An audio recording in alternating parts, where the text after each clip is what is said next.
Assalamualaikum dan salam sejahtera. Okey, hari ni kita nak pasang ya button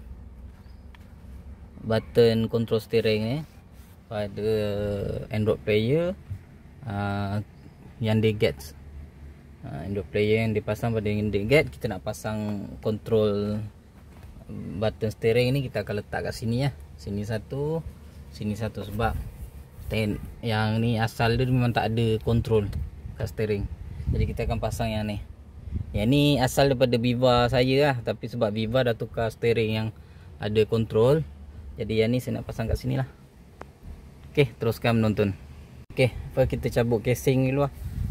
Nak cabut casing ni kita kena betul, untuk yang Degate ni kita kena tarik 3 kabel. Sini ada satu, daripada bawah tu nanti kita tengok ada satu. Kat bawah situ ada satu, ada dua kat sana, satu kat sini. Kita kena riliskan kabel, baru kita boleh cabut casing ni keluar. Okey, kita cabut yang sini dulu.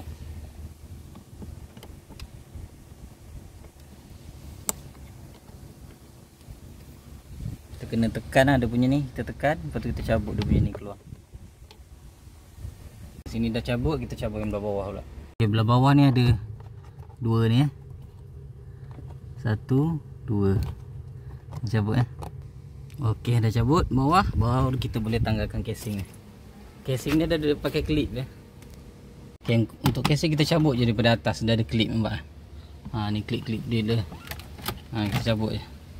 Dah cabut tu, bila dah release bawah tu baru dia terkeluar lah macam ni. Okey, untuk sambung dia yang wire ni, wire oren dengan kelabu ni, kita sekalikan, kita sambung terus dekat key tu. Sebab yang dia bagi lebih untuk kontrol plug and play dia ni cuma wire key tu je. Wire key 1 tak ada. Wire key 1 dia tak ada. Jadi dia bagi wire key tu je, kita sambung je lah. Yang kelabu dengan oren ni kita sekalikan, kita sambung kat wire key tu. Yang merah ni kita sambung kat merah. Yang hitam ni kita sambung kat hitam. Okey, cara sambung dia kita lukakan je wire merah dengan wire hitam. Yang wire oren ni kita sambung terus lah. Yang wire merah dengan hitam ni kita lukakan, lepas tu kita lilit je kat situ, lepas tu kita bore tape wire. Yang ni kita sambung. Okey, dah siap, kita bore tape wire lah. Dah bore tape wire, dah kemas. Yang ni saya ikat dekat soket ni bagi dia tak bergerak lah. Kalau tidak nanti bunyi bising. Bila dia gerak, ada langgar-langgar kan.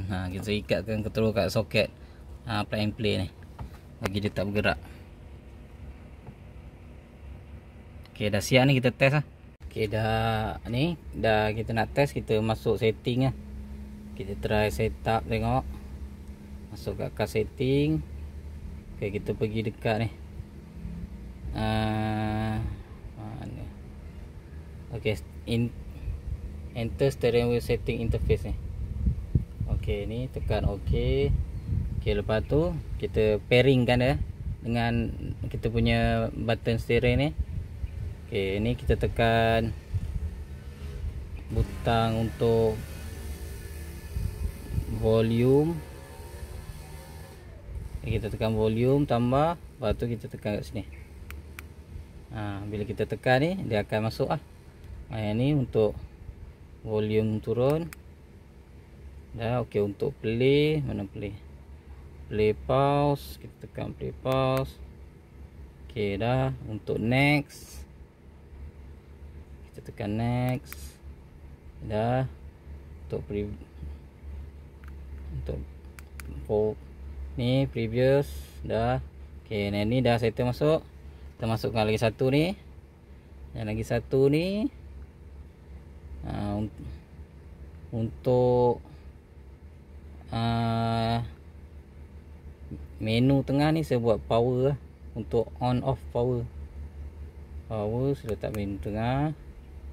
Okey, untuk ni untuk angkat call, answer. Ni untuk letak call.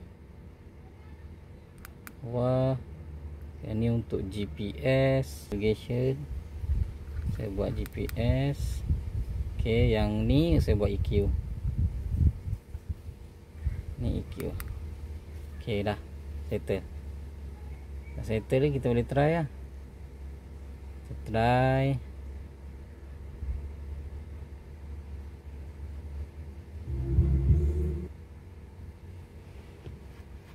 Kita try tengok volume. Okey, volume naik.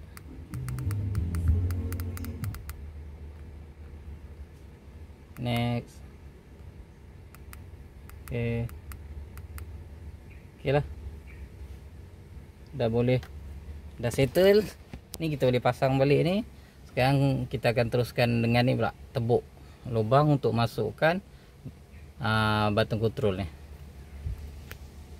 Untuk tebuk saya pakai ni ya. Saya pakai soket ni. Soket saiz yang saya eloknya saya 24 lah. Soket besi, lepas tu kita bakar, kita panaskan pakai ni. Pakai gas ni. Kita panaskan, nanti dah panaskan, ini kita dah marking siap. Kita ni lah, cairkan dah sini untuk tebuk. Okey, sebelah kita dah siap. Tak boleh nak masuk dalam sebab belakang dia tu dah ada besi steering lah. Dia punya ni dia tak macam Viva. Dia punya span tu sikit je. Dia lebih kurang berapa ni yang belah tepi ni, dia besi dia sengit, jadi tak boleh nak masuk dalam habis lah, sebab dah habis dah sampai ke besi dah tu. Jadi boleh masuk macam ni je. Dia terkeluar sikit lah. Tapi tak terbonjol sangat lah. Okay, kalau kita pegang steering tu sama rata je kat steering. Cuma kat sini dia sebab dia ternaik sikit lah sini. Okey lah. Kita pasang sebelah pula ya. Ini besi yang saya cakap, besi steering ni. Dia sikit je boleh masuk enggak tepi dia. Bila kita masuk dah habis ni kat besi steering lah. Tak boleh nak korek lebih.